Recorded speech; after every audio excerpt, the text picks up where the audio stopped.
गुरुदेव दत्त. श्री स्वामी समर्थ. नमस्कार मंडळी, मी तृप्ती. तुम्हा सर्वांचं माझ्या चॅनलमध्ये खूप खूप स्वागत आहे. स्वामी कृपेने आपण सर्व आनंदी असाल अशीच मी अपेक्षा करते.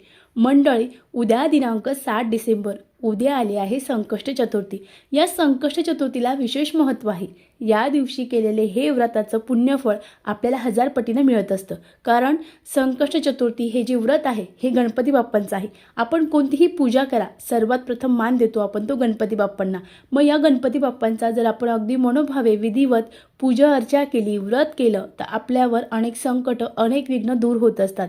यासोबत अनेक भाविक न चुकता महिन्यातून एकदा येणाऱ्या हे जे व्रत आहे याचं अगदी जे व्रत आहे ते अगदी मनोभावे करत असतात. यासोबत आपल्याला या संकष्ट चतुर्थीला म्हणजे 2025ची जी शेवटची संकष्टी आहे ही उद्या आली आहे. मग या संकष्टीला आपल्याला अगदी साधे आणि सोपे उपाय करायचे आहे. याने आपल्या घरातील जे विघ्न आहे ते दूर होतील. आपल्या घरामध्ये सुख, शांती, समृद्धी अखंड नांदणार आहे. उपाय कसे करायचे चला तर जाणून घेऊ. मंडळी, संकष्ट चतुर्थीच्या दिवशी सकाळी लवकर उठायचं आहे, स्नान करायचं आहे. स्नान करण्यापूर्वी आपल्याला थोडंसं गंगाजल, यासोबत थोडंसं गोमूत्र आणि एक छोटासा कापराचा तुकडा आपल्या अंघोळीच्या पाण्यात टाकायचा आहे. शक्य झाल्यास अगदी चिमूटभर हळद टाका आणि त्यानंतर त्यांनी अंघोळ करायची आहे.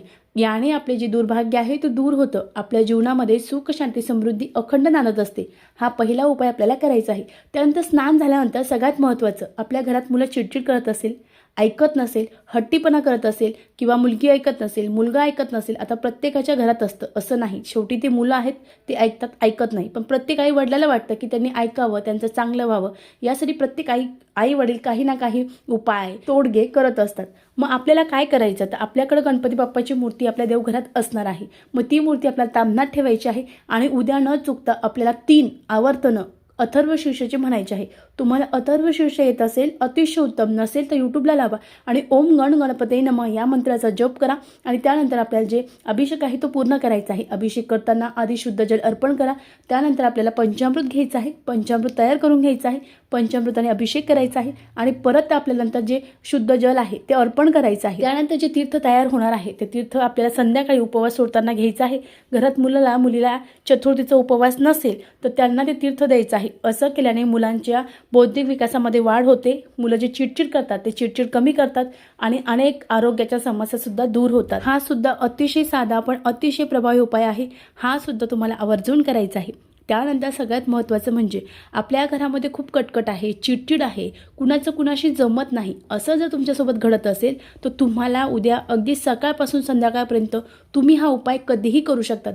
उपाय कसा करायचा, तुम्हाला मंडळी न चुकता एक खोबऱ्याची वाटी घ्यायची आहे. त्यावर आपल्याला थोडासा जो कापूर आहे तो ठेवायचा आहे, 2 लवंग ठेवायचे आहे आणि त्यानंतर आपल्याला गणपती बाप्पाच्या समोर बसायचं आहे. अगदी देवघरात असेल देवघरात बसा, तुम्ही साईडला पाटावर किंवा चौरंगावर मांडलं असेल तिथे बसा.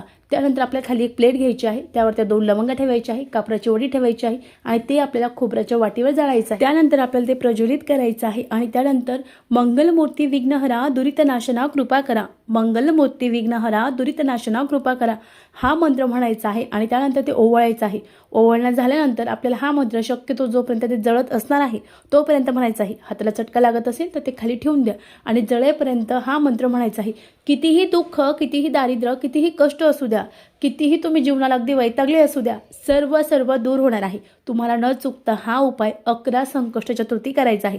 100% अतिशय प्रभावी सेवा आहे. असंच त्यानंतर चौथा आणि अतिशय प्रभावी उपाय, तुमची एखादी इच्छा आहे किंवा एखादं अडलेलं काम आहे किंवा एखादं काम आहे ते पूर्ण होत नाही, काहीतरी काम असणार आहे, नोकरीचं असू द्या, एखादी इच्छा असू द्या, काहीतरी असू द्या, ते जर पूर्ण होत नसेल तर तुम्हाला या संकष्टीला अतिशय साधा आणि प्रभावी उपाय करायचा आहे. तो कोणता, तर तुमच्या आजूबाजूला जिथेही गणपतीचं मंदिर आहे तिथं तुम्हाला जायचं आहे. जाताना तुम्हाला एक तुपाचा दिवा न्यायचा आहे. पंतीमध्ये फुलवात टाका, तो दिवा न्या, त्यात शुद्ध गाईचं तूप टाका. त्यानंतर एक नारळ लागणार आहे, एक डाळिंब लागणार आहे. दुसरं फळ चालेल का, नाही, या सेवेला आपल्याला एक डाळिंब लागणार आहे. 2 अगरबत्ती घ्यायची आहे. त्यानंतर गोडाला तुम्ही काही प्रसाद, केळी, फळं किंवा गुळ खोबऱ्याचं नैवेद्य घेऊ शकतात आणि तुम्हाला त्या मंदिरात जायचं आहे. मंदिरात गेल्यानंतर दिवा प्रज्वलित करायचा आहे, अगरबत्ती लावायची आहे आणि त्यानंतर आपल्याला जे नारळ आहे, नारळ हातात घ्यायचा आहे आणि जो आपण डाळिंब नेला आहे ते डाळिंब बनायचं आहे. एखादं लाल फुल असेल तर गणपती बाप्पांना अर्पण करायचं आहे आणि त्यानंतर आपल्याला जे नारळ आणि डाळिंब आहे ते गणपती बाप्पांना अर्पित करताना आपल्याला आपली जी इच्छा आहे ती सांगायची आहे. इच्छा ही सेवा तुम्ही जर 11 किंवा 21 संकष्टी केली तर तुमची कोणतीही इच्छा असू द्या 100% पूर्ण होणार आहे आणि लवकरात लवकर तुमच्या ज्या इच्छा आहेत त्यासुद्धा पूर्ण होणार आहे. अतिशय साधी पण अतिशय प्रभावी उपाय आहे. याने सुद्धा तुमच्या अनेक अनेक अनेक ज्या इच्छा आहेत त्या पूर्ण होणार आहे. अनेक भक्त न चुकता जे गणपतीचं संकष्टी चतुर्थीचं व्रत असतं ते करतात करा, मी नाही म्हणत नाही, पण कोणतीही सेवा किंवा पूजा अर्चा करताना त्या सेवा ज्या आहेत त्या सेवासुद्धा करा. कारण या दिवशी पृथ्वीवर जोही दिवस असतो, समजा संकष्टी चतुर्थीचं व्रत, संकष्ट चतुर्थीला आपण जर काही व्रत केलं, उपाय केला, पूजा अर्चा, संकष्ट चतुर्थीला जर आपण काही उपाय केले, पूजा अर्चा केली तर याचं पुण्यफळ आपल्याला 1000 पटीने मिळत असतं. कारण या दिवशी पृथ्वी तलावर जे गणेश तत्व आहे ते 100% जागृत झालेलं असतं आणि जोही भक्त भाविक अगदी गणपतीची अगदी मनोभावे पूजा अर्चा करतात, सेवा करतात, त्याचं पुण्यफळ त्यांना जे गणपती आहे ते देत असतात. मग त्यामुळं आपल्याला या दिवशी न चुकता या अतिशय साध्या आणि सोप्या सेवा करायच्या आहे आणि आपल्या ज्या इच्छा आहेत त्या पूर्ण करून घ्यायच्या आहे. गणपती बाप्पा मोरया, मंगलमूर्ती मोरया. व्हिडिओ कसा वाटला कमेंट्स करा. व्हिडिओ आवडला असेल तर चॅनलला लाईक, शेअर आणि सबस्क्राईब करा. श्री स्वामी समर्थ.